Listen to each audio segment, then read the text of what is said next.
Hello, मेरा नाम आदित्य पाल है। मैं भी ट्रिपल आई टी सिटी से सीएससी में बीटेक कर रहा हूँ। मेरी मेंस की रैंक 34,000 है और मैं गया सिटी में रहता हूँ।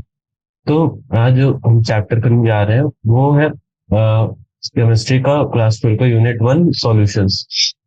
तो ये सॉल्यूशन जो चैप्टर है, सॉल्यूशन नाम से क्या है आप, मतलब जो हमारा जो सॉल्यूशन है उससे हम लोग क्या डिड्यूस कर सकते हैं। सॉल्यूशन जो होती है, it's a mixture of something, like we don't know what it is. Like it can be a liquid plus liquid, solid plus solid और गैस प्लस गैस। लाइक अगर बेसिक भाषा में बोलूं तो सॉल्यूशन आप क्या समझते हैं? लाइक पानी में आपने साबुन कभी घोल के देखा हो तो वो एक सॉल्यूशन बनती है। या फिर आपने कभी नींबू जूस पिया होगा तो जो पानी में हम नींबू और चीनी डालते हैं तो वो एक सॉल्यूशन होती है। ठीक है। तो बेसिक आइडिया जो चैप्टर के नाम से है ना, पता चला कि हम यहाँ पे चीजों को मिक्स कर रहे हैं और उसकी प्रॉपर्टी को स्टडी करेंगे। ठीक है। तो हमारा ये हो गया चैप्टर जो हो रहा है वो हम सॉल्यूशन पढ़ रहे हैं। तो ये वही चीज है। तो यहाँ पे एक इंपॉर्टेंट लाइन लिखी हुई कि almost all the process in body occur is some kind of liquid solution. तो जैसा कि मैंने बताया कि हम लोग की जो most of the process daily operating, ठीक है, inside the body and outside the body are some kind of liquid solutions. ठीक है। हमारी बॉडी 70% वाटर है। ठीक है। मतलब वो क्या है, हमारी बॉडी में 70% वाटर है, तो मतलब हमारी लिक्विड सॉल्यूशन से कॉम्प्रोमाइज है बॉडी। ठीक है। तो बेसिकली चैप्टर को आज हम ब्रीफ में देखेंगे अच्छे से। तो पहले हम लोग चैप्टर को देख रहे हैं। उसमें हमारे को ये ब्रीफ इंट्रो दिया कि सॉल्यूशंस होती है क्या। लाइक डेली एग्जाम्पल्स, लाइक हमारे जो पॉल्यूशन चेक करते हैं तो हम जब पॉल्यूशन चेक करते हैं तो हमारे 2 मीटर दो क्राइटेरिया होते हैं, एक 2.5 पीपीएम और 10 पीपीएम वाली। तो वही हमें यहाँ पे बताया कि लाइक ये तो एलॉयज का एग्जांपल दिया है, बट हमें जैसे हमारी जो एयर होती है ना, तो एयर में हमारी जो पॉल्यूटेंट होती है 2.5 पीपीएम में मेजर करते हैं। दैट इज जो हमारे एयर होता है, अगर उसमें 2.5 पीपीएम की जो पार्टिकल्स होते हैं अगर वो ज्यादा होते हैं तो हमारी एयर पॉल्यूटेड होती है। ठीक है। अगर 10 पीपीएम की ज्यादा होती है तो हमारी एयर बहुत ज्यादा पॉल्यूटेड होती है। ठीक है। तो ये चीज बहुत इंपॉर्टेंट है। मतलब सॉल्यूशंस का है जानना और पढ़ना बहुत इंपॉर्टेंट है। पीपीएम बेसिकली कुछ नहीं, पार्ट्स पर मिलियन होगा, जो कि हम आगे पढ़ेंगे। ठीक है। तो अभी हम जो स्टार्ट करने जा रहे हैं, तो यहाँ पे हमें बताएगा टाइप्स ऑफ सॉल्यूशन के बारे में। तो टाइप्स ऑफ सॉल्यूशन का मतलब क्या होता है? जो हमारे सॉल्यूशन होता है ना, तो उनके दो प्रकार होते हैं। एक होता है होमोजीनस मिक्सचर, ठीक है, एक होता है होमोजीनस और एक होता है हेट्रोजीनस। ठीक है। तो होमोजेनस मतलब टाइप्स ऑफ सॉल्यूशन में पहला पार्ट है ये। ठीक है। ये पहले पार्ट में हम कैसे डिवाइड कर सकते हैं? एक होता है होमोजेनस और एक होता है हेट्रोजीनस। ठीक है। तो होमोजेनस क्या होता है? होमोजेनस होता है कि वो मिक्सचर, जब जब जो हम सॉल्यूशन को मिक्स करते हैं, अगर उसको मिक्स करने के बाद दोनों जो अगर सॉल्यूट क्या होता है?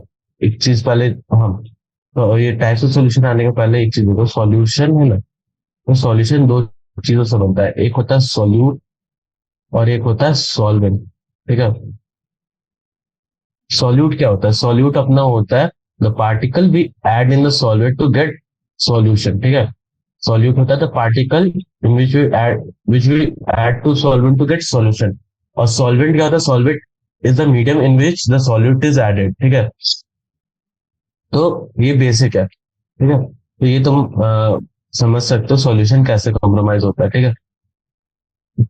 अब हम आगे चलेंगे इस चीज में कि फर्स्ट देखो सॉल्यूशन और होमोजेनियस मिक्सचर। ठीक है।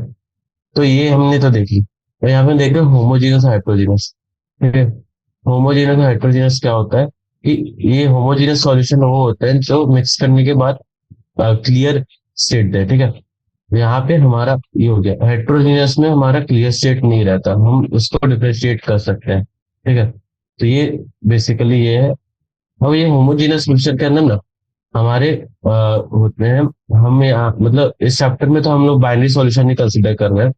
तो जैसा कि हम जानते हैं कि होमोजेनियस सॉल्यूशन के अंदर के टाइप्स क्या है, तो होमोजेनियस सॉल्यूशन के अंदर के टाइप्स है देखो, गैसेस सॉल्यूशन है, लिक्विड सॉल्यूशन है और सॉलिड सॉल्यूशन है। हम लोग हेट्रोजीनियस इसलिए कंसिडर नहीं कर रहे कि हेट्रोजीनियस में स्टडी करना थोड़ा हार्ड होता है, ठीक है। तो अभी के लिए हम हमारे को होमोजेनियस के अंदर ही स्टडी करनी है। तो ये पहले हमारी जो आ रही है वो गैसेस सॉल्यूशन है। तो गैसेस सॉल्यूशन का मतलब क्या हो यहाँ पे? गैसेस सॉल्यूशन मतलब जिसका सॉल्वेंट गैस हो, ठीक है। लिक्विड सॉल्यूशन जिसका सॉल्वेंट लिक्विड हो, और सॉलिड सॉल्यूशन जिसका सॉलिड सॉलिड हो। तो gases solution gas and gas, ठीक है। तो उससे पहला आता है हमारा gas and gas. Gas solid gas है, सॉल्वेंट गैस है, तो हम इसको बोलते हैं गैस एंड गैस सॉल्यूशन। तो गैस एंड गैस सॉल्यूशन का एग्जांपल क्या होता है? Mixture of oxygen and nitrogen gas, that is air, ठीक है। तो ये हमारा पहला हो गया कि गैस मिला हो। तो गैस में गैस मिला हो तो तुम समझ ही रहे हो, ठीक है। अब हमारा आता है लिक्विड इन गैस, ठीक है। लिक्विड इन गैस, तो लिक्विड इन गैस क्या होता है? Chloroform. Chloroform mixed in with nitrogen gas. तो ये लिक्विड है, क्लोरोफॉर्म हमारी लिक्विड होती है, ठीक है। और नाइट्रोजन गैस हमारी गैस होती है, ठीक है। तो इवेपोरेट करके हमें ऐसा होता है कि तुमने कभी देखा होगा, फिल्म से देखा होगा कि क्लोरोफॉर्म एक डार्क कलर के बॉटल में आती है, और वो अगर जब क्लोरोफॉर्म को हम हैंकीज पे डालते हैं, ठीक है, तो उसके अंदर से वो क्लोरोफॉर्म फिर वो गैस के रूप में बाहर आती है और किसी को सुंघाने पे उसको बेहोश कर सकती है, ठीक है। तो वो अच्छा एग्जाम्पल है लिक्विड इन गैस, ठीक है। अब solid solid in gas, solid in gas का तुम एग्जाम्पल क्या देखोगे? Camper in nitrogen gas. Camper क्या होता है? कैंपर हमारी होती है, कैंपर हमारा होता है अमोनियम साइनाइड। कैंपर हमारा होता है कि तुम हिंदी में अगर तुमने पूजा की होगी तो तुमने कैंपर को यूज किया होगा, ठीक है। तो कैंपर इन नाइट्रोजन गैस, ठीक है। तो वो कैंपर, सॉरी मैं नाम नहीं आता है, but camper in nitrogen gas, ठीक है, सॉलिड इन गैस का एग्जाम्पल है। अब लिक्विड सॉल्यूशन देखो, तो लिक्विड सॉल्यूशन में हमारे लिक्विड सॉल्वेंट होगा, तो gas in liquid. Gas in liquid का सबसे अच्छा एग्जांपल होगा तुम्हारे जो कार्बोनेटेड ड्रिंक्स होती है, ठीक है। कार्बोनेटेड ड्रिंक्स में CO2 तुम्हारे मिक्स होती है लिक्विड्स के अंदर। तो वो CO2 मिक्स होती है लिक्विड के अंदर, तो उसमें तुम देखोगे कि जो तुम्हारी कार्बोनेटेड ड्रिंक्स है उसमें तुम्हारे को काफी ज्यादा वो बुलबुलें छोड़ती है। अगर तुम उसे हिलाओगे तो वो गैस उस लिक्विड से बाहर आ जाएगी, तो वो ड्रिंक की टेस्ट को वो इफेक्ट करती है, ठीक है। Liquid and liquid, liquid and liquid का तो तुमने बहुत सारे एग्जांपल देखा होगा डेली लाइफ में। एथेनॉल डिजोल्व इन वाटर, ये सब common example. Liquid and liquid में तुमने जूसेस मिक्स की होंगी। लाइक बहुत लोग, अगर तुम कभी थोड़े से ज्यादा बड़े हो जाओ तो तुम जानोगे कि अल्कोहल कैसे बनता है, तो फिर तुम्हें पता चलेगा कि कैसे लिक्विड एंड लिक्विड मिक्सचर होगा, ठीक है। Solid and liquid, solid and liquid का भी तुमने बहुत एग्जांपल देखा। तुम चीनी पानी में डालते हो, ठीक है, तुम नमक पानी में डालो, ये सब सॉलिड एंड लिक्विड का एग्जाम्पल है। लाइक सी वाटर बहुत अच्छा एग्जाम्पल है सॉलिड एंड लिक्विड का, नेचुरल एग्जाम्पल होता है। सॉलिड सॉल्यूशन, सॉलिड सॉल्यूशन में हम, सॉलिड सॉल्यूशन में जो अगर सॉल्वेंट होती है ना सॉलिड, तो उसको हम एरोसॉल बोलते हैं, ठीक है। गैस और लिक्विड के केस में हम उसे एरोसॉल बोलते हैं। तो फर्स्ट हमारे केस में आता है गैस एंड सॉलिड। तो गैस एंड सॉलिड में हमारा पहला एग्जाम्पल है solution of hydrogen in palladium, ठीक है। Solution of hydrogen in palladium, तो आप जो solution of hydrogen in PDS palladium, और ये जो पीडी है ना, ये अगर भी तुम आगे वाले चैप्टर में ऑर्गेनिक में पढ़ोगे, पीडीएसपी2 is a very good reducing agent. ये रिड्यूस कर देता है, ठीक है। निकालो। और solid is copper dissolve in gold, ठीक है, कॉपर डिजॉल्व इन गोल्ड। तो ये हमारा हमारा एलओ आएगा, ठीक है। एलओ सॉलिड इन सॉलिड, और लिक्विड इन सॉलिड, हाँ लिक्विड अमेल्गम हो गया। तो लिक्विड इन सॉलिड का जो होता है ना, मरकरी हमारी लिक्विड होती है। तो only metal which is liquid is mercury, ठीक है। तो हमारा एग्जाम्पल अच्छा सा हो गया लिक्विड इन सॉलिड का, ठीक है। एक्सप्रेसिंग कॉन्सेंट्रेशन ऑफ सॉल्यूशन, ठीक है। तो ये अच्छा चैप्टर, ये बहुत इंपॉर्टेंट टॉपिक है एक्चुअली। तो जो हम लोग सॉल्यूशन के बारे में स्टडी कर रहे थे, तो उससे बेसिकली कॉन्स्टिट्यूएंट क्या होते हैं, ठीक है। तो पहला कॉन्स्टिट्यूएंट होता है सॉल्यूट की, ठीक है। पहला होता है अपना सॉल्यूट, तो दूसरा होता है सॉल्वेंट, ठीक है। तो जो ये सॉल्यूट और सॉल्वेंट है ना, और हम जैसे कि जानते हैं कि जो हमारे एलिमेंट्स होंगे सॉल्यूट में, उसके भी कुछ मोल्स होते हैं, ठीक है। एन सॉल्यूट है और ये एन सॉल्वेंट है, ठीक है। ये एन सॉल्वेंट है और हमारा ये सॉल्यूशन हो गया, तो ये हमारे एन सॉल्यूशन भी सॉल्यूशन, ठीक है। तो ये तो हम जैसे जानते हैं कि इन तीन प्रॉपर्टी को यूज करें ना, हम एक सॉल्यूशन को स्टडी करते हैं, ठीक है। सॉल्यूशन को स्टडी करने का क्या फायदा है? सॉल्यूशन को स्टडी करने का फायदा ये है कि आजकल के जो भी हम लोग प्रोडक्ट यूज में करते हैं ना, तो उसकी कुछ ग्रेडिंग होती है कि ये इतना मोलर है, ये इतना मोलर है, तो वो बहुत इंपॉर्टेंट होता है। लाइक अगर हम लोग के लैब में अगर कोई HCl का सॉल्यूशन रखा हुआ है और उसको हम लोग दे रहे हैं कि अगर ये 1 लीटर सॉल्यूशन है, 1 लीटर सॉल्यूशन ऑफ 10 मोलर, तो और यहाँ पे हमारा एक HCl सॉल्यूशन है, उसमें वो है 1 लीटर का 0.000001 मोलर, ठीक है। ये ऐसा सॉल्यूशन, तो क्या होगा कि तुम्हारे को अगर ऐसे ग्रेडिंग लिखी ना, तो तुम एक चीज डाल सकते हो कि तुम इसमें हाथ डाल सकते हो, इसमें नहीं डाल सकते, बस। तुम इसमें डालोगे तुम्हारे हाथ नहीं रहेगी, ठीक है। बट अगर तुम इसमें डालो तो तुम्हारे हाथ को कुछ नहीं होगा, क्योंकि बहुत ही लो है, ठीक है। ये कुछ नहीं करेगा। तो ये होती है ग्रेडिंग के अंतर में, ठीक है। 1 लीटर 10 मोलर सॉल्यूशन में हमारे को मोल्स निकालना ही, तो बहुत इंपॉर्टेंट टॉपिक है इसलिए, ठीक है। तो फर्स्ट हमारा जो क्या बोलते हैं, एक्सप्रेशन का जो एक्सप्रेसिंग कॉन्सेंट्रेशन कॉन्सेंट्रेशन एक्सप्रेस करने का पहला जो टर्म यूज होता है, ठीक है। तो वेट बाई वेट परसेंटेज क्या होता है कि the mass percentage of component of a solution defined as mass percentage, ठीक है। That is mass percentage of a component equals to mass of component is solution by total mass of the solution into volume, ठीक है। ये इससे हम define करते हैं। तो जैसा कि हमारे को एग्जांपल दिया कि 10% glucose in water by mass, it means 10 gram of glucose is dissolved in 90 gram of water resulting in 100 gram solution, ठीक है। तो concentration is describe by the mass percentage is commonly used in the industrial chemical application. For example commercial bleaching solution करना है 3.62 मास percentage of sodium hypochlorite in water. Second हमारा आता है volume percentage. Volume percentage क्या होता है? Volume percentage of component is equal to volume of the component by total volume of the solution to 100, ठीक है। Similar like mass percentage one में हमारी कन्वर्जन में होती है, ठीक है। अब हमारा तो mass by volume percentage, that is W/V। This is most use, ठीक है। मास बाय वॉल्यूम परसेंट हमारे बहुत यूज होते हैं। वो तुम्हारा आता है पार्ट्स पर मिलियन। पार्ट्स पर मिलियन हमारा, जैसे मैंने बताया था कि हमारा जो ए होता है, पॉल्यूटेंट होता है ना, तो वो हम पीपीएम में मेजर करते हैं, लाइक हम जैसे ये पीपीएम होती है ना, पीपीएम, ये पीपीएम हमारी बहुत स्मॉल क्वांटिटी रिप्रेजेंट करती है। लाइक अगर हमारे को एयर में देखना है, तो एयर में हमारे जो होते हैं ना पार्टिकल्स, बहुत छोटे होते हैं, ठीक है। बहुत छोटे होते हैं, बहुत कम होते हैं, ठीक है। तो हम उसको पार्ट्स पर मिलियन में मेजर करेंगे। सी वाटर में सॉल्ट का मात्रा हम पार्ट्स पर मिलियन में करते हैं, ठीक है। और वही वैसे ही हमारे अगर हमें अपने एयर में आर्गन का करना होगा तो पीपीएम में करेंगे। वो बहुत छोटी क्वांटिटी के लिए यूज होता है। हमारा आता है सबसे इंपॉर्टेंट आता है हमें मोल फ्रैक्शन। मोल फ्रैक्शन क्या होता है? Mole fraction of a component is equal to number of moles of component और total number of all component, ठीक है। Total number of moles of all component, ठीक है। यहाँ अगर 3 एलिमेंट होता है तो Na/Na plus Nb plus Nc हो जाएगा, ठीक है। तो ये हमारा ऐसे होता है। यहाँ पे तुम देखो इसके लिए मतलब नंबर ऑफ कंपोनेंट्स के लिए ऐसे सॉल्यूशन बनाया हुआ है, ठीक है। और सबकी जब मतलब सारे कंपोनेंट के मोल फ्रैक्शन को ऐड करने पे हमारा 1 आता है, ठीक है। तो ये हमारा वेरिफिकेशन के लिए बहुत अच्छा है। यहाँ पे हमें एक एग्जांपल दिया हुआ, तो एग्जांपल सॉल्व कर लूंगा। अब नेक्स्ट हमारा एक बहुत इंपॉर्टेंट आता है मोलैरिटी। मोलैरिटी क्या होता है? Molarity is find as the number of moles of solute dissolved in 1 litre of solution, that is molarity equals to moles of solute by volume of solution litre, ठीक है। Similarly हमारा molarity defined है, molarity molarity है, sorry वो ऊपर molarity थी या molarity है।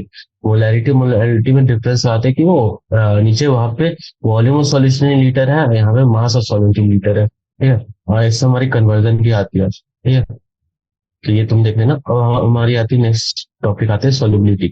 सोल्युबिलिटी इज कैसे डिफाइन होगा? सोल्युबिलिटी और substance its maximum amount that can be dissolved in specific amount of solvent at a specified temperature.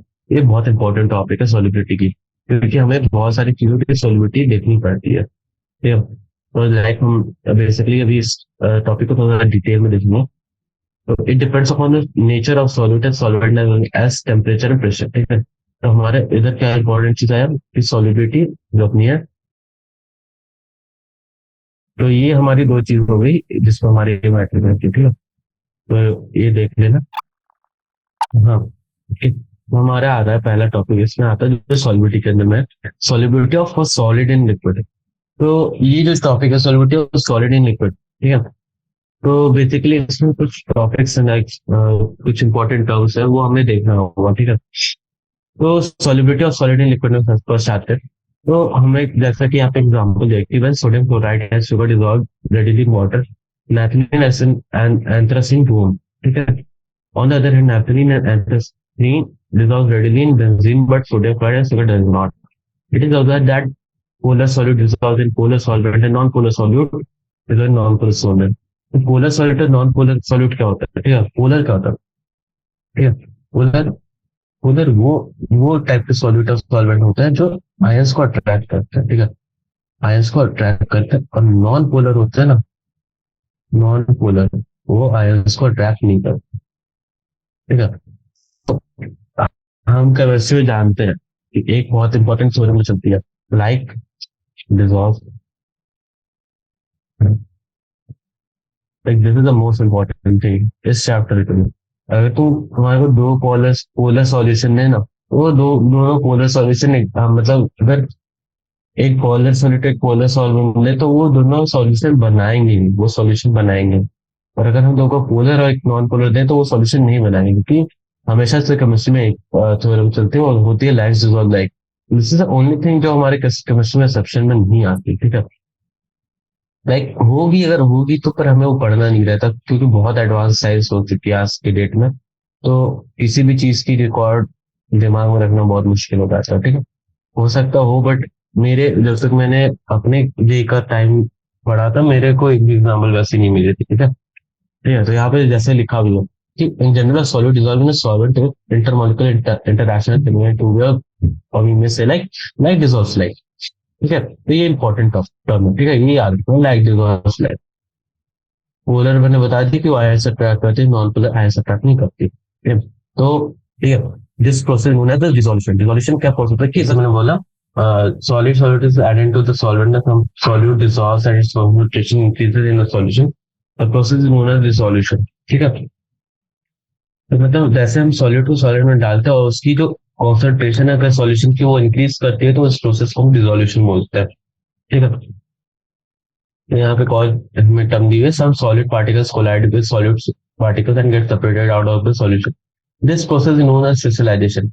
Like जब हम किसी सॉल्यूशन के सॉलिड पार्टिकल्स को क्या बोलते हैं, मीन्स मोस्टली हम उससे सॉल्वेंट को डिजोल्व आउट करते हैं, तो उस प्रोसेस में सॉल्वेंट अपना वो क्रिस्टल के फॉर्म में बाहर आता है, ठीक है। तो इसको हम क्रिस्टलाइजेशन बोलते हैं। एक मदर लिकर फॉर्मेशन होता है, उससे हम मदर लिकर से हम सॉलिड के क्रिस्टल बनाते हैं। वो आगे प्रोसेस है, तुम पढ़ोगे, ठीक है। तो ये एक इम्पॉर्टेंट डायनेमिक इक्विलिब्रियम होती है हमेशा, जो सॉलिड पे सॉल्वेंट और सॉल्यूशन में होती है, और वापस ये रिवर्स में भी होती है। तो ये रिवर्सिबल रिएक्शन, ये जो ये सॉल्वेंट वाली है, ये हमारी रिवर्सिबल रिएक्शन, ये रिवर्सिबल रिएक्शन है, ठीक है। अब हमारे को यहाँ पे एक और चीज का बताया गया, सैचुरेटेड सॉल्यूशन, ठीक है। What is saturated solution? तो जब हम क्या बोलते हैं, जो हमारी जब सॉल्यूशन है ना, no more solute can be dissolved at the same temperature and pressure, we call it a saturated solution. और एक हमारी होती है unsaturated solution, in which one one most solute can be dissolved at the same temperature and pressure, ठीक है। तो saturated में maximum amount of solute हो चुकी है, उसके आगे वो डिसॉल्व नहीं कर पाएगी। अनसैचुरेटेड में ना वो डिसॉल्व कर सकती है, ठीक है। ओके, अब आगे हमारे इसमें टॉपिक है सैचुरेटेड अनसैचुरेटेड हो गया, ठीक। ठीक। हाँ, तो हमारे यहाँ पे टेम्परेचर प्रेशर वाली चीज और वो क्या बोलते हैं nature of solute and solvent वाली चीज, तो वो सॉल्युबिलिटी उस पर डिपेंड करती है। तो हमारे को यहाँ पे बताया इफेक्ट ऑफ टेम्परेचर और ली चार्टर प्रिंसिपल के बारे में। तो solubility of solid in liquid is significantly affected by temperature change. Consider the given question 1.10 zero मन नहीं देखना है। This being dynamic equilibrium follows Le Chatelier principle, ठीक है। इन जनरल मतलब ये ली चार्टर प्रिंसिपल है। In a nearly saturated solution, the dissolution process is endothermic, ठीक है। and a solubility should increase with the rise in temperature, and if it exothermic, the solubility should decrease with the rise of temperature. ठीक है। Leach charter principal हमारा क्या बोलता है कि अगर हमारी एंडोथर्मिक है, ये अगर हमारी एंडोथर्मिक प्रोसेस है तो उसकी सॉल्युबिलिटी, जो अपनी सॉल्युबिलिटी बढ़ेगी विद द टेम्परेचर इंक्रीज। ठीक है। और एक्सोथर्मिक में सॉल्युबिलिटी हमारी घटेगी विद टेम्परेचर इंक्रीज। ठीक है। ये इंपॉर्टेंट है लीच आर्टर प्रिंसिपल। तो ये याद रखना। Okay. Effect of pressure. So pressure does not a significant effect of solubility of solids in liquid. It is so because solids and liquids are highly incompressible and practically remain unaffected by the changes in pressure. ठीक है। Pressure का मतलब जब हम लोग solid in liquid का बात करते हैं तो उसमें कोई ज्यादा फर्क नहीं पड़ता। अब हम आते हैं solubility of gas in liquid. Many gases dissolve. तो ये हमारे सेम वैसे टॉपिक्स दिए हुए हैं, एग्जाम्पल दिया हुआ है यहाँ पे। और यहाँ पे आते हैं solubility of gas with the increase of pressure. ठीक है। Like the lower part is the solution and the upper part is the gaseous system at pressure P and temperature T। ठीक है। ये हमें दिया हुआ है। ठीक है। तो जैसे जैसे प्रेशर हम बढ़ाएंगे ना, लाइक यहाँ पे क्या गिवन है कि जब हम प्रेशर बढ़ाते हैं, यहाँ पे अगर वेट बढ़ रहा तो हमारा प्रेशर बढ़ेगा। तो प्रेशर बढ़ने से ना ये हमारी यहाँ पे सॉलिबिलिटी देखो, और इसकी सॉलिबिलिटी देखो, ये less this is more concentrated. ठीक है।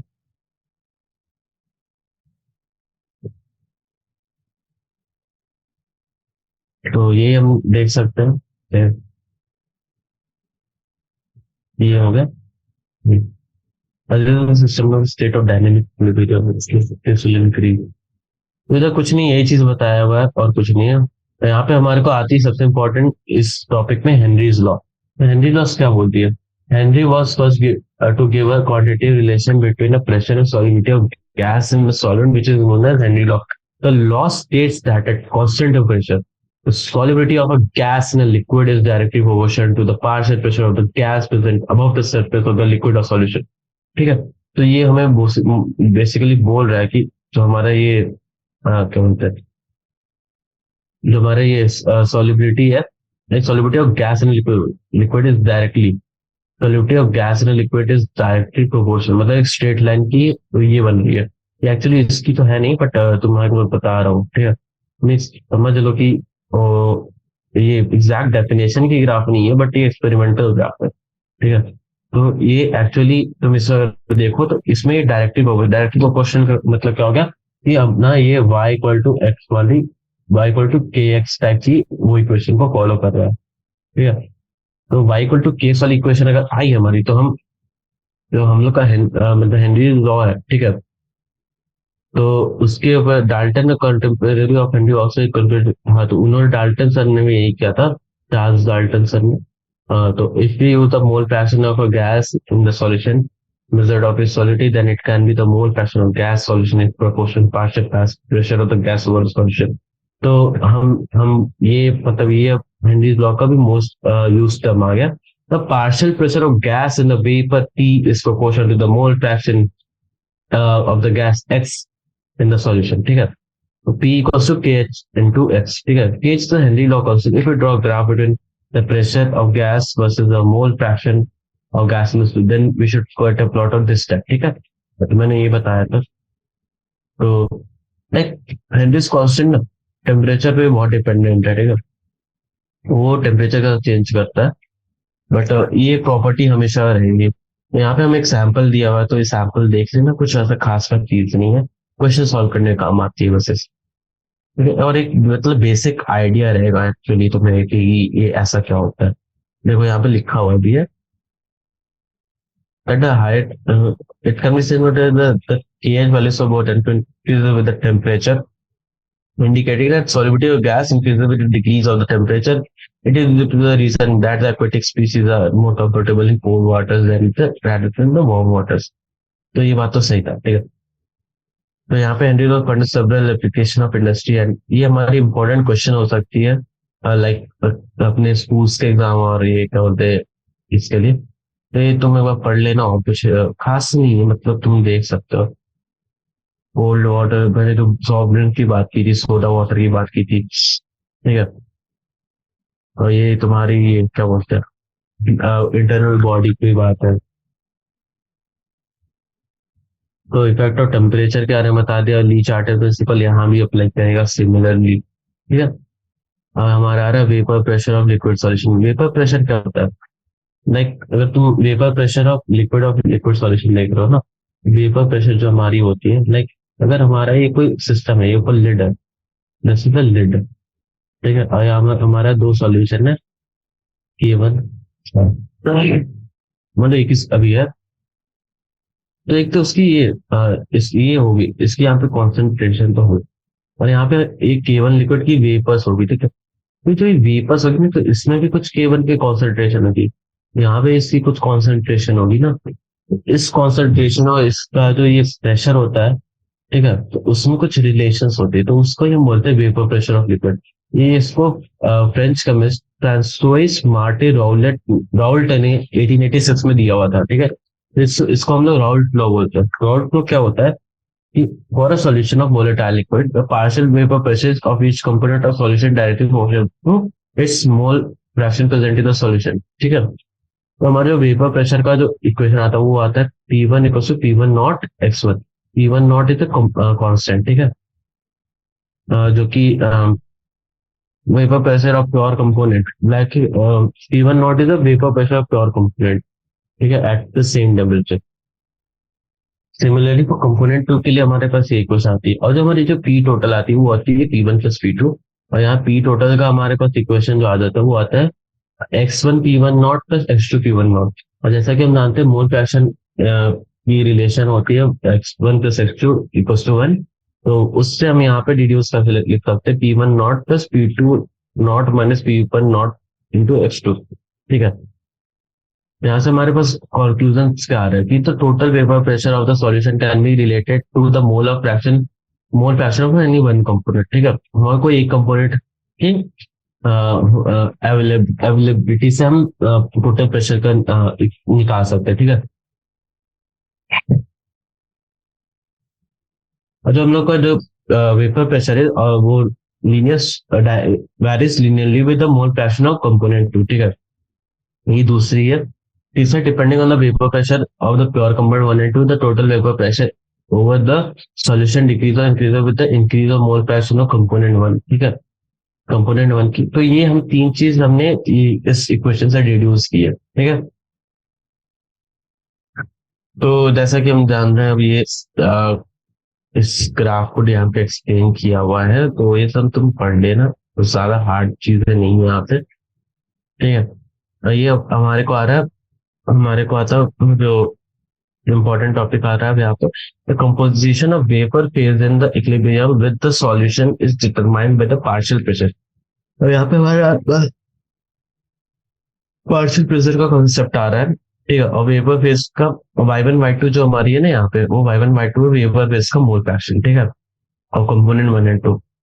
तो partial pressure of P1 component equals to mole fraction of Y1 component into P total.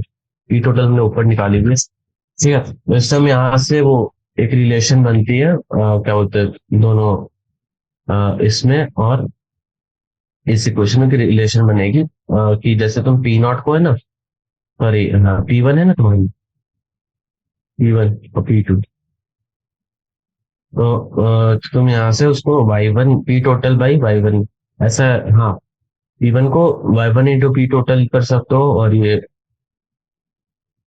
हाँ, नहीं सॉरी सॉरी, तो मुझसे ना पी टोटल को क्या बोलते हैं, इसमें यहाँ से ऐसे पुट करके तुम्हारे X2 के, तो वो तुम्हारी हो जाएगी पी टोटल क्या हो जाएगी, P2/Y2 हो जाएगी। P2/Y2 तुम्हारी यहाँ से ये हो जाएगी, तो ये तुम्हारे बीच में क्वेश्चन बन जाएगी, ठीक है।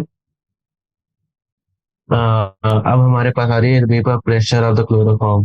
तो ये तो question, Raoult law as special case of Henry law, ये बहुत इंपॉर्टेंट टॉपिक है, ठीक है। तो इसमें बता रहा है according to the Raoult's law the vapour pressure of volatile component given in solution is given है P1 equals to S1 and P1 not, ठीक है। तो ये तुम्हारा इक्वेशन क्वेश्चन गिवन है, इक्वल्स टू KHX, ओके। ये सब तुमको दिया हुआ है, vapour pressure of solution of liquids in solids in liquid, ये तुम्हारा का एक इम्पोर्टेंट टॉपिक है। तो इसमें भी सेम वैसा ही है, प्योर सॉल्वेंट और ये टोटल सेम उसी चीज के ऊपर है, ठीक है। तो ये तुम पढ़ लेना आराम से, ये तुम्हारे को दिया हुआ है। अब यहाँ पे हमारे को ideal solution non ideal solution के बारे में दिया हुआ है।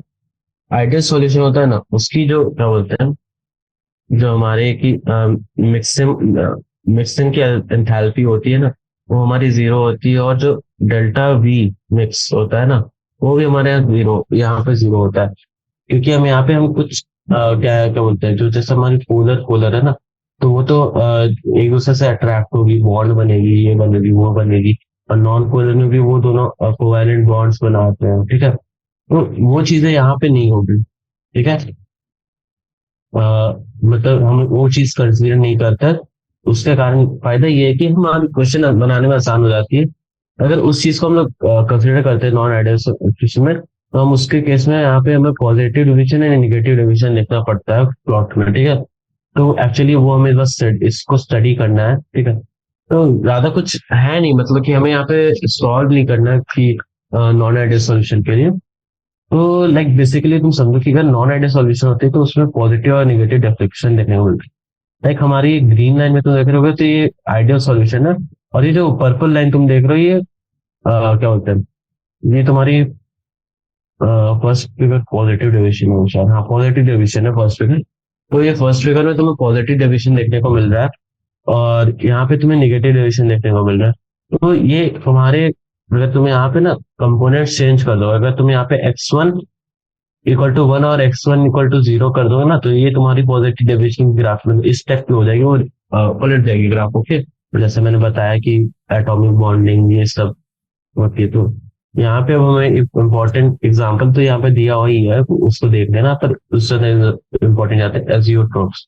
एजियोट्रोप्स क्या होता है, एक binary mixture having same composition of liquid and vapour phase and boil at a constant temperature, ठीक है। ये एक एजियोट्रोप होती है। तो in such cases, it is not possible to separate the component by fraction stage. There were two types of isotope called minimum boiling isotope and maximum boiling isotopes. ठीक है। तो यहाँ पे दो चीजें पढ़नी है, मिनिमम और मैक्सिमम बॉइलिंग isotope, ठीक है। तो हमारे को एग्जांपल दिया होगा, इथेनॉल वाटर मिक्सचर और pressure given solution 95% of ethanol and ये तो मैं क्या बोलता है, on this only known as a profit from your machine, no further separation of us, ठीक है। तो ये तुम पढ़ लेना, एग्जांपल दी हुई है, मिनिमम बॉइलिंग एजिटोप और मैक्सिमम बॉइलिंग एजिटोप पढ़ लेना। हमारे पास कॉलिगेटिव प्रॉपर्टी आती है, तो हमारे पास 4 कॉलिगेटिव प्रॉपर्टी होती है, ठीक है। तो 4 कॉलिगेटिव प्रॉपर्टी से हम मोलर मास का डिटर्मिनेशन करेंगे। तो फर्स्ट हमारी आती है RLVP, that is relative lowering of vapour pressure. Second आता है depression of freezing point of solvent, third होता है elevation of boiling point of solvent, and fourth होता है ऑस्मोटिक प्रेशर, ठीक है। All this pressure depend on the solution particle which respect the total number of particles present in such properties are called colligative properties, ठीक है। तो ये तो तुम समझ लो कि मोस्टली इसका जो फंडामेंटल है वो होता है कि number of particles present in the solution के इररिस्पेक्टिव रहता है, ठीक है। तो ये तुम्हारा क्वालिटेटिव प्रॉपर्टी, जैसे मैंने बताया कि इसमें कुछ कुछ रिलेशन होती है, तो तुम देख लो, ये सब तुम फॉर्मूलाज देख लेना, कुछ बताने वाले लायक चीज नहीं है एक्चुअली ये सब, ठीक है। तो तुम ये सब फॉर्मूला याद कर दो, और इसके अंदर में तुम क्वेश्चन बनाओगे ना, तो तुम्हारा क्वेश्चन में भी फॉर्मूलाज मिलेंगे, ठीक है। तो यहाँ पे ये सारे फॉर्मूलाज है, TB = KB × M, ठीक है। इसको हम KB अपना होता है बॉइलिंग पॉइंट एलिवेशन कांस्टेंट या मोलर एलिवेशन कांस्टेंट, और तुम यहाँ से केबी की फॉर्मूला भी निकाल सकते हो। केबी अपना क्या होता है, ठीक है, सॉरी, हाँ केबी यहाँ से तुम निकाल सकते हो, ये जो तुम्हारे को इस मोलारिटी के इक्वेशन से, ठीक है। तो अब यहाँ पे आगे बढ़ो, तो तुम्हारा क्वेश्चन गिवन है, तुम सिर्फ देख लो एक बार। सिमिलरली डिप्रेशन होता है, डिप्रेशन में भी हमारा था फ्रीजिंग पॉइंट डिप्रेशन कांस्टेंट और मोलर डिप्रेशन कांस्टेंट और साइक्लोस्कोपिक कांस्टेंट, TF = KF। सिमिलरली दोनों इक्वेशन सेम ही है। तो यहाँ पे एग्जांपल्स दिए ना, KB KF के। ऑस्मोटिक प्रेशर तो अपना वही है, π = H ρg, ठीक है, जानती हो तुम लोग। तो यहाँ पे हमारे ऑस्मोटिक प्रेशर का होता है, मतलब यहाँ पे सबसे पहले तो ये क्या बोलते हैं, कुछ चीजें हैं वो देख लो। SPM होता है semi permeable membrane, that semi permeable membrane वो मेम्ब्रेन होती है जो कुछ पार्टिकल्स को अपने अंदर से जाने देती है और कुछ पार्टिकल्स को ब्लॉक करती है, ठीक है। तो दिस प्रोसेस, जो ये प्रोसेस होता है ना पूरा, इसको हम बोलते हैं ओस्मोसिस, ठीक है। और क्या होता है और इस ओस्मोसिस के कारण हमारे पास जो लिक्विड के कंपोनेंट्स आते हैं, उससे हमारी ऑस्मोटिक प्रेशर बनती है। तो हम लोग जो ऑस्मोटिक प्रेशर लिखते हैं वो होता है pi equal to C R T. C R T क्या होता है? सी अपना हो गया, सी होता है अपना सॉल्यूशन का मोलैरिटी। आर होता है कांस्टेंट, होता है गैस कांस्टेंट, जब तुम जानते हुए 8.0.0821 होता है। टी अपना टेम्परेचर होता है केल्विन में, ठीक है। तो pi equal to C R T, तो तुम उसको लिख सकते हो pi equal to N two by V. तो ये तो तुम देख ही लोगे, ठीक है, इतना कुछ हार्ड नहीं है। तो ये सब फॉर्मूलाज है, ये कुछ नहीं है, बस हमारे को कुछ एग्जांपल दिए हुए हैं। तो टू सॉल्यूशन ऑस्मोटिक, अगर दो सॉल्यूशन में सेम ऑस्मोटिक प्रेशर हो तो उसको आइसोटोनिक बोलते हैं, ठीक है।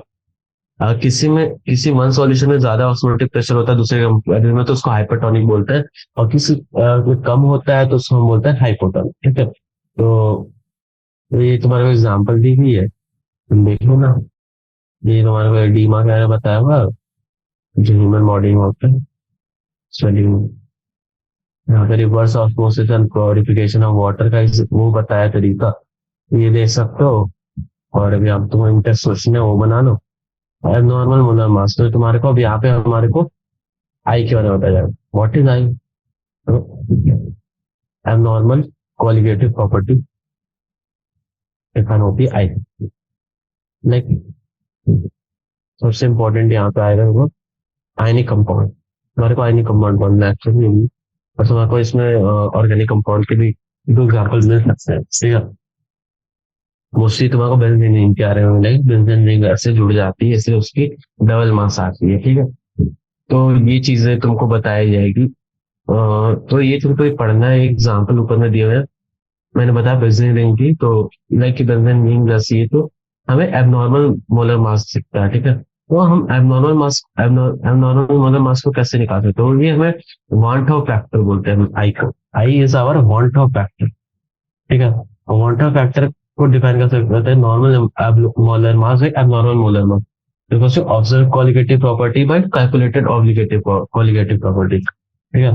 अब total number of moles after association dissociation by number of moles of particle after association dissociation. तो यहाँ से हमें qualitative property, abnormal qualitative property का पढ़ना है। वो कुछ नहीं है, तुम्हारे सारे इक्वेशन में इनटू आई करना है बस, ठीक है। जो तुम्हारी पहली थी वो हम इसमें वॉल्ट ऑफ फैक्टर से मल्टीप्लाई कर देंगे। तो अब यहाँ पे हमें कुछ चीजों के वॉल्ट ऑफ फैक्टर दिए हुए। ओके, तो तुम्हारे ये फिर यहाँ सब देखो चैप्टर खत्म हो गया। और ये तुम समरी पढ़ लो, और यहाँ सब क्वेश्चन 1 2 3 4, आज हम क्वेश्चन नंबर 7 तक करेंगे। और उसके बाद के सारे जो 41 तक क्वेश्चन नंबर है वो हम अगले क्लास में देख लेंगे, थोड़ा पास कर लेंगे। तो हम लोग एक्सरसाइज सॉल्यूशन पे आते हैं। अभी हमें तो हमारे पास अभी कौन से क्वेश्चन है हमारे पास? हमारे 1 to 7 क्वेश्चन आज एक्सप्लेन करने हैं, ठीक है। तो फर्स्ट क्वेश्चन में आता है, फर्स्ट क्वेश्चन है define the term solution and how many types of solution are form, right? Clearly about each type with an example, ठीक है। तो फर्स्ट हमें आ रहा है सॉल्यूशन। सॉल्यूशन क्या होता है? सॉल्यूशन होता है एक होमोजेनियस मिक्सचर ऑफ टू और more chemically non reacting substance. Like अपना जो जितने भी सॉल्यूशन होते हैं उसमें सबसे इंपॉर्टेंट चीज है कि वो केमिकल रिएक्ट नहीं करे। अगर हम लोग एक तरफ Na, मतलब ऐसे मान लो कि तुम्हारे एक में Na आयंस है और एक में Cl आयंस है। एक सॉल्यूशन Na आयंस की है और एक सॉल्यूशन Cl आयन की है, ठीक है, लिक्विड। तो वो दोनों लिक्विड को मिक्स कर रहे हो तो वो तुम्हारी सॉल्यूशन नहीं कहलाएगी, कि वो लिक्विड में रिएक्ट करके NaCl बनाएगी, विच इज अ सॉलिड, ठीक है। Miss miss not a liquid way, I'm telling about the solid things, okay, ions। तो वो तुम्हारी क्या बोलते हैं, ये तुम्हारी एक सॉल्यूशन है। सॉल्यूशन के लिए मोस्ट इंपॉर्टेंट थिंग होता है कि अगर वो दो सॉल्यूशन को मिक्स करे तो केमिकली नॉन रिएक्टिव हो। तुम पानी में चीनी को डालो तो वो चीनी रिएक्ट करके कुछ बनती नहीं है, बल्कि वो चीनी बस घुल जाती है, ठीक है। तो वही बोलते हैं कि इट्स केमिकली नॉन रिएक्टिव। तो अब हमारे पास how many types of solution form, तो हमारे पास 9 टाइप्स ऑफ सॉल्यूशन फॉर्म होते हैं। तो फर्स्ट हमारे पास होता है गैसेस सॉल्यूशन। तो फर्स्ट होता है gas in gas. Gases solution में आता है फर्स्ट गैस इन गैस। तो गैसेस गैसेस सॉल्यूशन में जैसे मैंने बताया था चैप्टर के एक्सप्लेनेशन में, गैसेस सॉल्यूशन होते क्या है? गैसेस सॉल्यूशन वो होते हैं जिसमें सॉल्यूट आइदर गैस, लिक्विड और solid with the base solvent is gas. Gaseous solution में solvent will always be gas irrespective of what the solute is. ठीक है। तो गैसेस सॉल्यूशन में फर्स्ट हमारे पास आता है, तो वो हमारे पास आता है गैस इन गैस का केस। गैस इन गैस का केस जो होता है अपना, वो होता है एक्चुअली लाइक तुम्हारे पास एयर होता है। तो air is a mixture of O2 and N2। O2 and N2। O2 and N2 what is like O2 is the O2 हमारे पास कितने परसेंट, 21% है। और गैस में हमारे पास N2 होता है 79%, हाँ 77-8% तक होता है N2। ठीक है। तो ये हम बोल सकते हैं कि जो एयर है वो मोस्टली कंप्राइज ऑफ N2 है। तो N2 is the solvent, act as a solvent in air, and the O2 which is coming, ठीक है, 21% is like a solute in air. ठीक है। तो the O2 part is a solute and N2 part is a solvent. ठीक है। तो वो जब हमारी मिक्स होती है तो हम बोलते हैं कि O2 जो अपनी है, O2 in N2 is a gas in gas solution. Second हमारा आता है लिक्विड इन गैस। तो लिक्विड इन गैस में हमारे जो एग्जांपल तुम समझो कि जो गैस होता है वो सॉल्वेंट हो गया, और जो सॉल्यूट अपना इस बार है वो लिक्विड है। तो इसका बेस्ट एग्जांपल अपना होता है वाटर वेपर। तो वाटर वेपर होता है, तो वाटर पेपर या ड्यू बोल लो, sorry dew, dew can't be that case I think. Dew तो लाइक वो जो गिरती है वो भी वाटर वेपर ही एक्चुअली है, बट वो परफेक्ट टर्म नहीं। तो लिक्विड इन गैस का क्या होता है, जो लिक्विड होती है वाटर वेपर। तो like liquid is the water component, the vapour में हमारा जो वाटर कंपोनेंट होता है एयर में। ठीक है। और हमारे यहाँ पे लिक्विड इन गैस मतलब गैस अपना वो एयर कंपोनेंट होगा। एयर में जो वाटर के ड्रॉपलेट्स होते हैं, small droplets which are very much light weight, वो वाटर में सस्टेन हो जाते हैं, वो सॉल्यूशन का फॉर्म हो जाता है। कभी तुमने अगर झरने के पास देखा होगा, लाइक अगर तुमने कभी झरना विजिट किया होगा तो तुम्हारे पास वो लाइव एग्जांपल रहता है कि how water vapours even without heating there form. तुमने वो चीज नोटिस की होगी कैसे वो वाटर एयर में वाटर कैरी हो जाती है। जैसे हम कभी झटास, इन टर्म्स ऑफ बारिश में तुम देख रहे हो झटास जिसे हम बोलते हैं, लाइक वो पानी के छींटे तुम्हारे मतलब तुम्हारे घर में पानी नहीं आएगी, बट स्लोली स्लोली तुम हवा में फील करोगे तो भी तुम थोड़े थोड़े वो गीला गीला सा, वो झटास होता है। ठीक है। दैट इज व्हाट तुम, मतलब मैं बेसिकली एग्जाम्पल को टर्म को एक्सप्लेन करो, वाटर वेपर तुमको फील करवा रहा हूँ। अब आता है सॉलिड गैस, स्मोक। जो स्मोक होता है तुम्हें लगता होगा कि smoke is a clearly defined, means तुम स्मोक देखोगे काले, तो तुम देखोगे कुछ चीज जल रही हो तो उससे काला काला कितना निकलता है। ठीक है। अगर तुम उसके ऊपर कभी हाथ रखो, लाइक कैंपर, काजल, जैसे तुम सॉरी कैंपर बोलो, काजल तुम अगर बनते हुए देखोगे, मतलब वेन यू, तो जब हम काजल बनाने के लिए एक्चुअली सॉरी कैंपर होता है कपूर, ओके, कपूर को जलाते हैं। तो उसके ऊपर अगर तुम ऐसे हाथ रखो तो तुम देखोगे तुम्हारे हाथ पे नीचे नीचे वाले पार्ट पे काला जम रहा। ठीक है। तो वो हमारा होता है, तुम यहाँ से देख सकते हो कि how solid is mixed in the gas. ठीक है। लाइक गैस अपना वापस क्लियर हो गया, सॉलिड अपना यहाँ पे हो गया dust particles, like carbon particles, most probably the smoke में और काजल दोनों में कार्बन पार्टिकल्स होती है। ठीक है। सेकंड अपना होता है लिक्विड सॉल्यूशन। लिक्विड सॉल्यूशन क्या होता है? लिक्विड सॉल्यूशन होता है वो सॉल्यूशन जिसमें the solid part is the liquid irrespective of the solute part, what ever it is, gas, liquid, solid. ठीक है। तो सब फर्स्ट अपना आता है एक गैस इन लिक्विड। तो गैस इन लिक्विड का जो बेस्ट एग्जाम्पल होता है वो कार्बोनेटेड ड्रिंक्स होती है। तो कार्बोनेटेड ड्रिंक्स होती है जो, उसमें क्या होता है ना, जो हमारे पास जो ड्रिंक्स होती है उसकी जो टेस्ट को एनहांस किया जाता है, एसिडिफाई किया जाता है, वो हम करते हैं मतलब जो वो अपना वाटर है उसको कार्बोनेट करके। ठीक है। तो कार्बोनेट करने का प्रोसेस क्या होगा कि उस वाटर जो अपना है normal water, like whatever the drink it is, either it's orange और कोक। ठीक है। तो when we add carbonated water to it, it adds that taste and that acidiness in that drink. Okay, तो वो चीज के लिए तुम समझ रहे हो कैसे कार्बोनेटेड ड्रिंक बनाते हैं. मोर ओवर द फिज, द व्हेन यू, जब आप बोतल को, जैसे कोई आपने कोक की बोतल ली, कोक की बोतल को जब आप शेक कर रहे हो ना ऐसे, तो शेक करोगे तो उसमें क्या देखोगे कि अगर तुम उसको तुरंत खोलोगे तो वो जस्ट वो बाहर आ जाएगी. तो वो क्या है, तो जो कार्बोनेटेड है, जो हाई प्रेशर पे कार्बोनेटेड वहां पे गैस प्रेजेंट है, वो एक बार वो बाहर निकल जाती है. और फिर उसका तुम अगर कोक को टेस्ट करोगे ना, तो it will not taste like the Coke which has carbonated like fresh Coke जैसा. ठीक है. और फिर आता है लिक्विड, लिक्विड एंड लिक्विड. तो लिक्विड एंड लिक्विड का अच्छा सा एग्जाम्पल है ethanol dissolve in water. Ethanol, ethanol water, मतलब तुम ऐसे देखो कि एथेनॉल के डिफरेंट कंपोजिशन पे उसकी डिफरेंट वर्क होती है. एथेनॉल को अगर हम लोग 5% कुछ पे करते हैं तो हमारे शायद वोडका या कुछ बनती है. लाइक आई जस्ट रिमेम्बर, उतना मेरे को वो नहीं है. फर्मेंटेड भी करना पड़ता है उसके बाद, तो मेरे को उतना वो याद नहीं है. बट लाइक 5 to 10% पे अल्कोहल होती है और 95% पे हमारी वो क्या बोलते हैं, like what we use spirit and everything, जो मेडिकल यूजेस में आती है ना, सैनिटाइजर, ये सब हाईली एथेनॉल रहते हैं. अगर तुम अगर तुम वो 95% वाली ड्रिंक कर लोगे तो तुम मर जाओगे, और तुम 5% वाली ड्रिंक करोगे तो भी मरोगे. तो never drink alcohol in the life. Okay, तो लिक्विड इन लिक्विड का एग्जांपल है.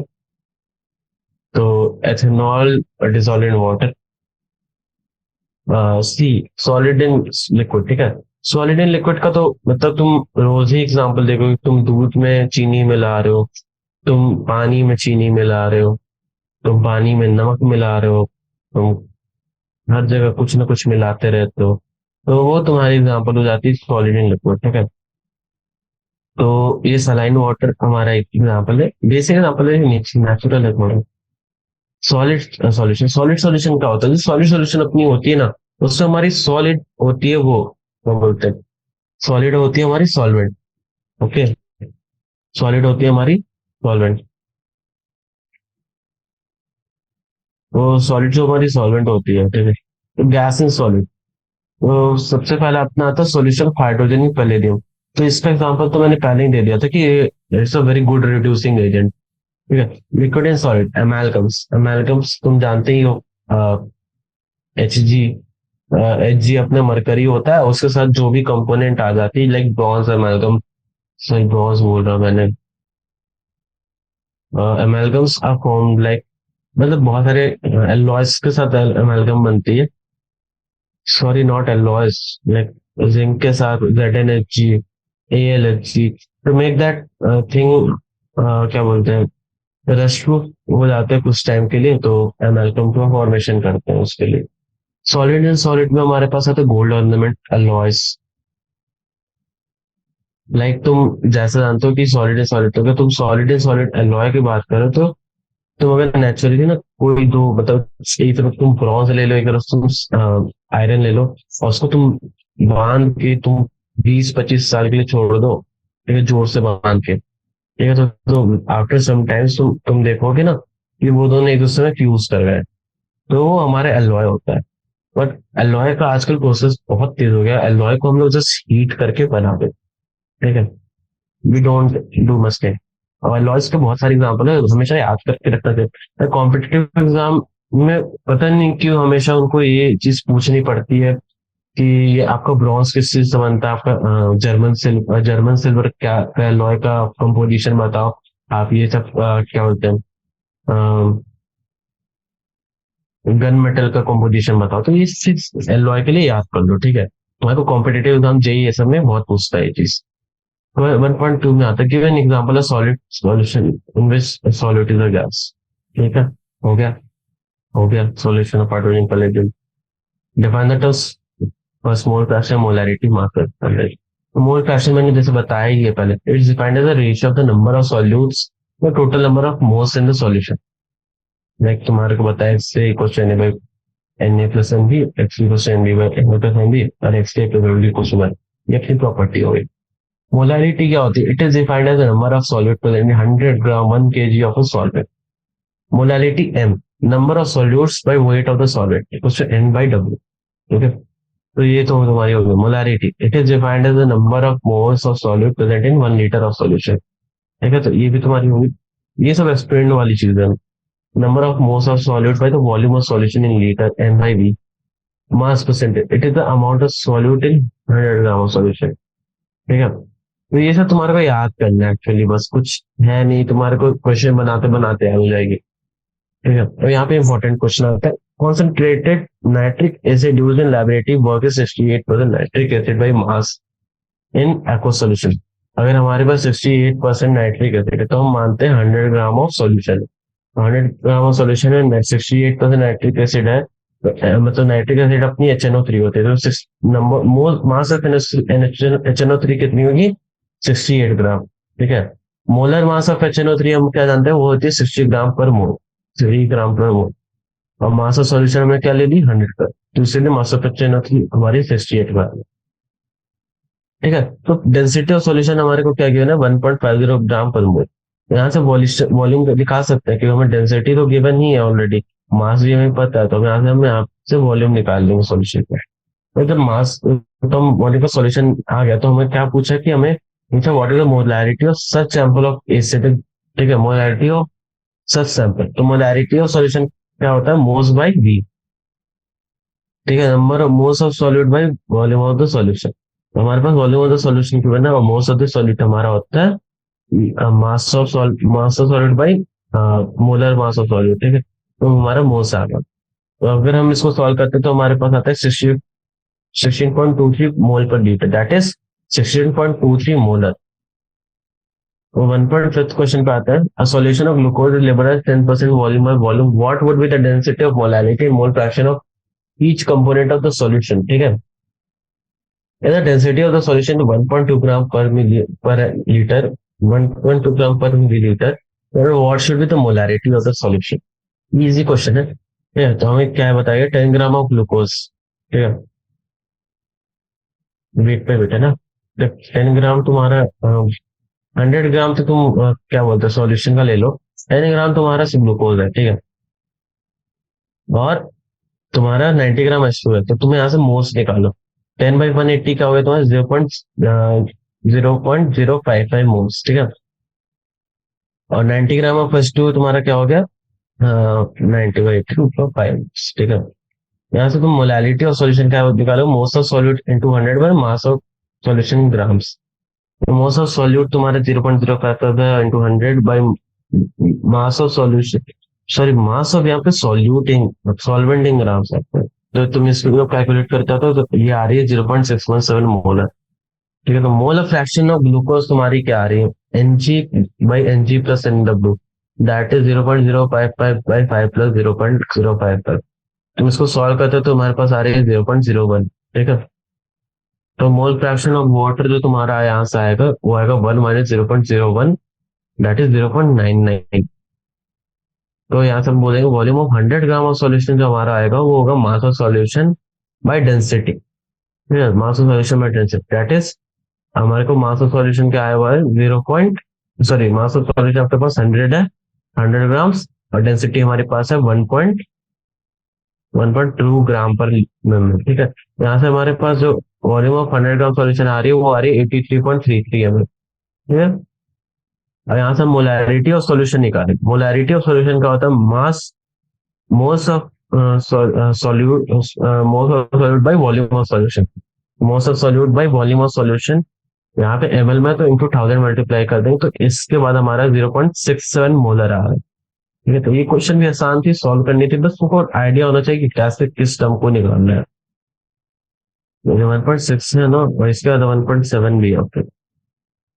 तो 1.6 क्वेश्चन नंबर बहुत अच्छा है।